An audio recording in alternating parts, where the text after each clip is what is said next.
Morgan, and today I will be reading Chapter 20 of Mansfield Park by Jane Austen.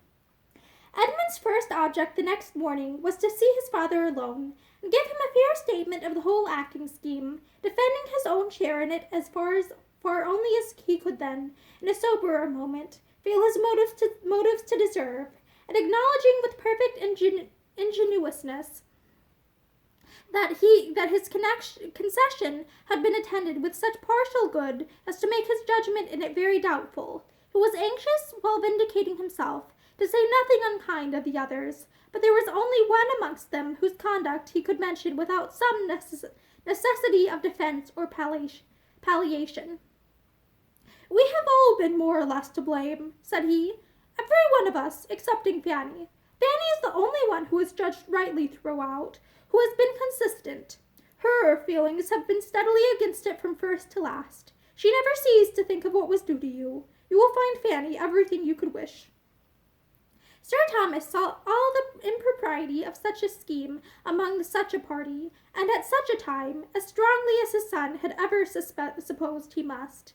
He felt it too much indeed for many words, and having shaken hands with Edmund, meant to try to lose the disagreeable impression, and forget how much he had been forgetful himself as soon as he could, after the house had been cleared of every object enforcing the remembrance, and restored to its proper state. He did not enter into any remonstrance with his other children. He was more willing to believe they felt their error than to run the risk of investigation. The reproof of an immediate conclusion of everything, the sweep of every preparation, would be sufficient.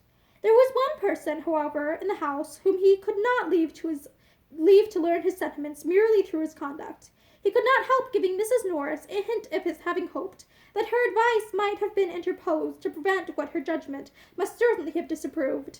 The young people had been very inconsiderate in forming the plan. They ought to have been capable of a better decision themselves, but they were young, and excepting Edmund, he believed of unsteady characters. And with greater surprise, therefore, he must regard her acquiescence in their wrong measures, her countenance of their unsafe amusements, than that such measures and such amusements should have been suggested. Mrs. Norris was a little confounded, and as nearly being silenced as ever she had been in her life, for she was ashamed to confess having never seen any of the impropriety which was so glaring to Sir Thomas, and would not have admitted that her influence was insufficient, that she might have talked in vain. Her only resource was to get out of the subject as fast as possible, and turn the current of Sir Thomas's ideas into a happier channel.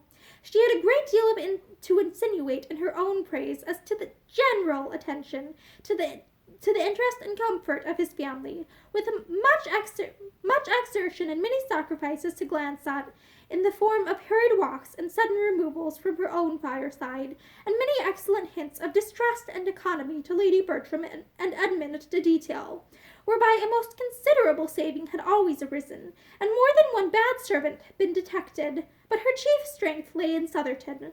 Her greatest support and glory was in having formed the connection with the Rushworths.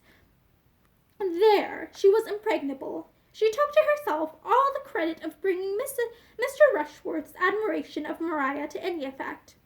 "If I had not been active," said she, "and made a point of being introduced to his mother, and then prevailed on my sister to pay the first visit, I am as certain as I sit here, that nothing would have come of it. For Mr. Rushworth is the sort of amiable, modest young man who wants a great deal of encouragement, and there were girls enough on the catch for him if we had been idle. But I left no stone unturned. I was ready to move heaven and earth to persuade my sister, and at last I did persuade her.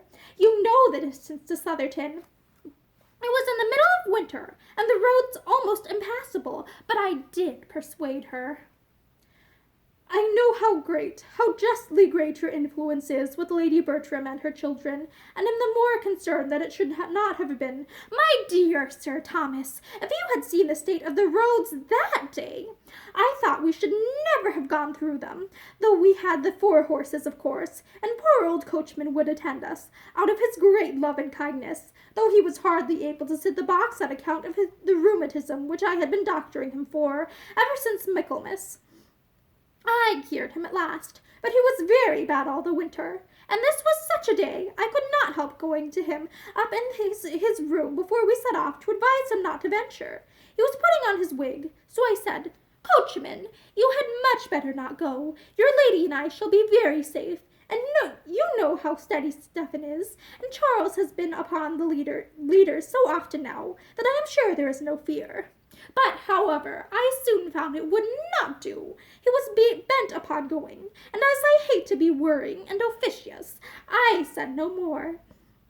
That my heart quite ached for him at every jolt, and when we got into the rough lanes about Stoke, where what with frost and snow upon beds of stones, it was worse than anything you can imagine. I was quite in agony about him, and then the poor horses too, to see them straining away. You know how I always feel for the horses. And when we got to the bottom of Sandcroft Hill, what do you think I did? You will laugh at me, but I got out and walked up. I did indeed. It might not be saving them much, but it was something, and I could not bear to sit at my ease, and be dragged up at the expense of those noble animals. I caught a dreadful cold, but that I did not regard. My object was accomplished in the visit. I hope we shall always think the acquaintance worth any trouble that might be taken to establish it. There is nothing very striking in Mr. Rushworth's manners, but I was pleased last night with what appeared to be his opinion on one subject, his decided preference of a quiet family party to the bustle and confusion of acting. He seemed to feel exactly as one could wish. Yes, indeed, and the more you know of him, the better you will like him. He is not a shining character, but he has 1,000 good qualities, and is so disposed to look up to you, and I am quite laughed at about it, for everybody considers it as my doing. Upon my word, Mrs. Norris, said Mrs. Grant the other day, if a Mr. Rushworth were a son of your own, he could not hold Sir Thomas in greater respect. Sir Thomas gave up the point, foiled by her evasions, disarmed by her flattery, and was obliged to rest satisfied with the conviction that where the present pleasure of those she loved was at stake, her kindness did sometimes overpower her judgment. It was a busy morning with him. Conversation with any of them occupied but a small part of it.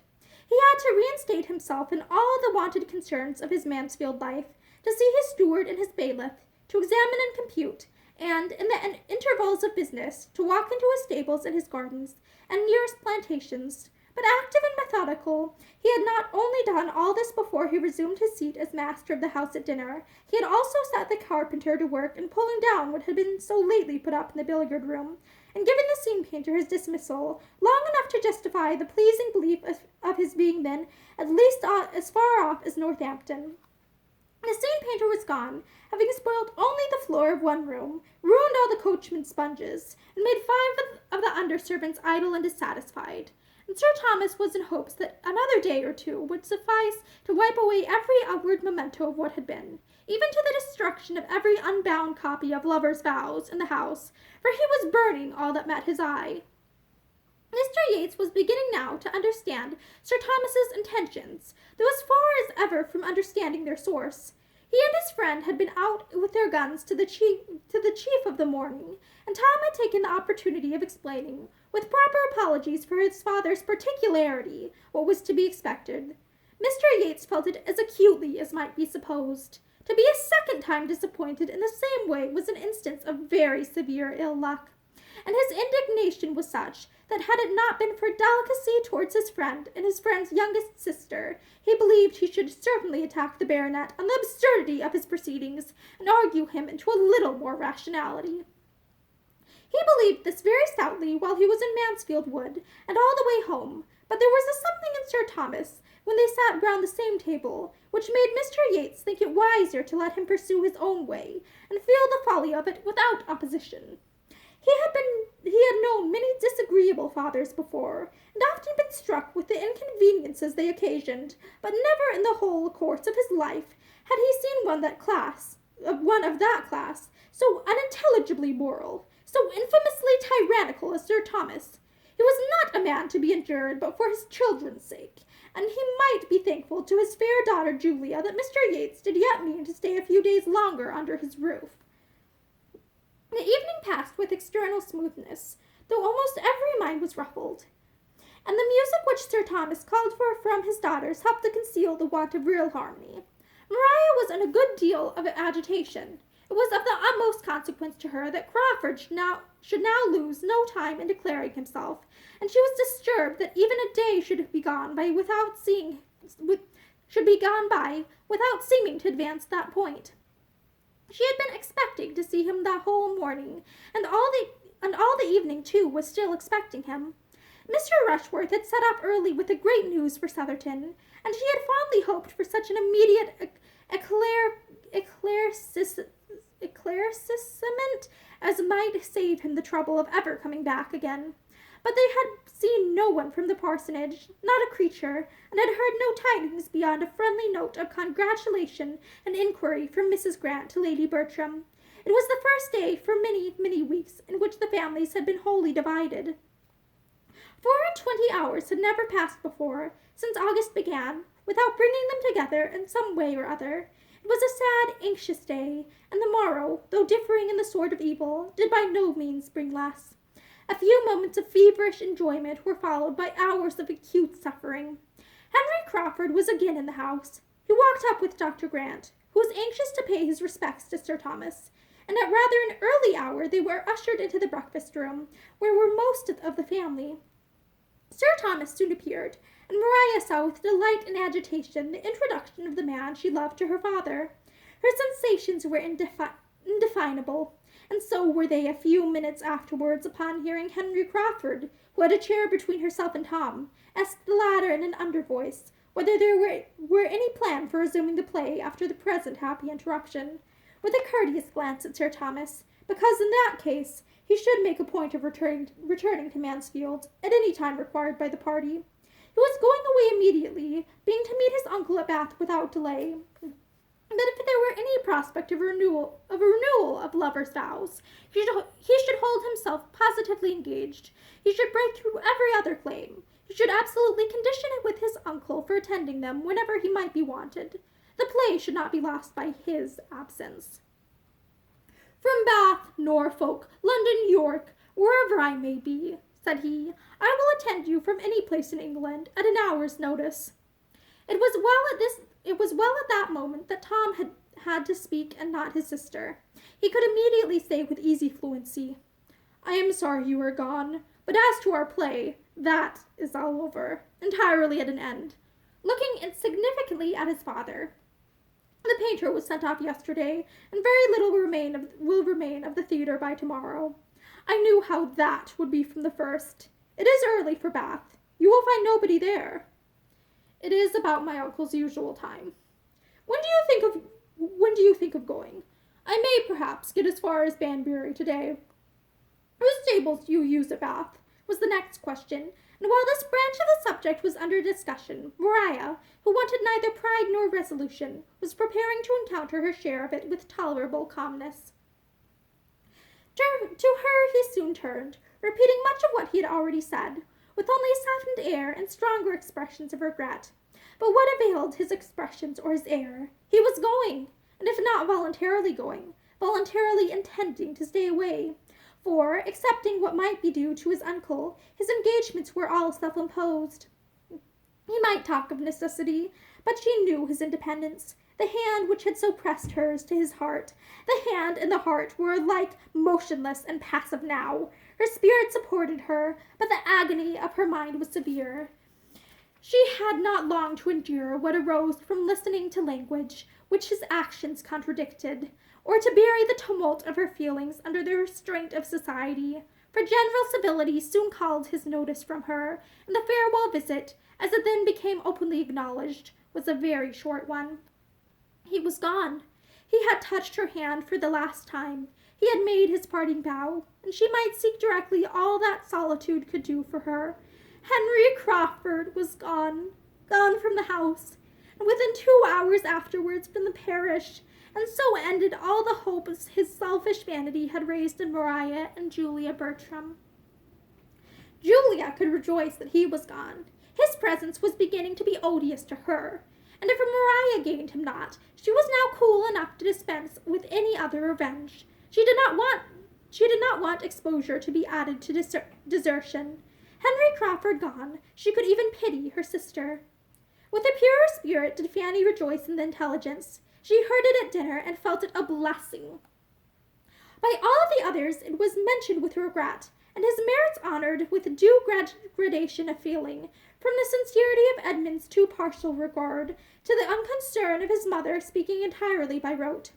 Mrs. Norris began to look about her and wonder that his falling in love with Julia had come to nothing, and could almost fear that she had been remiss herself in forwarding it. But with so many to care for, how was it possible for even her activity to keep pace with her wishes? Another day or two, and Mr. Yates was gone likewise. In his departure, Sir Thomas felt the chief interest, wanting to be alone with his family. The presence of a stranger superior to Mr. Yates must have been irksome, but of him, trifling and confident, idle and expensive, it was every way vexatious. In himself he was wearisome, but as the friend of Tom and the admirer of Julia, he became offensive. Sir Thomas had been quite indifferent to Mr. Crawford's going or staying, but his good wishes for Mr. Yates's having a pleasant journey, as he walked with him to the hall door, were given with genuine satisfaction. Mr. Yates had stayed to see the destruction of every theatrical preparation at Mansfield, the removal of everything appertaining to the play. He left the house in all the soberness of its general character, and Sir Thomas hoped, in seeing him out of it, to be rid of the worst object connected with the scheme, and the last that must be inevitably reminding him of its existence. Mrs. Norris contrived to remove one article from his sight that might have distressed him. The curtain over which she had presided with such talent and such success went off with her to her cottage, where she happened to be particularly in want of green baize. And that is the end of chapter 20. I hope that you have a good day.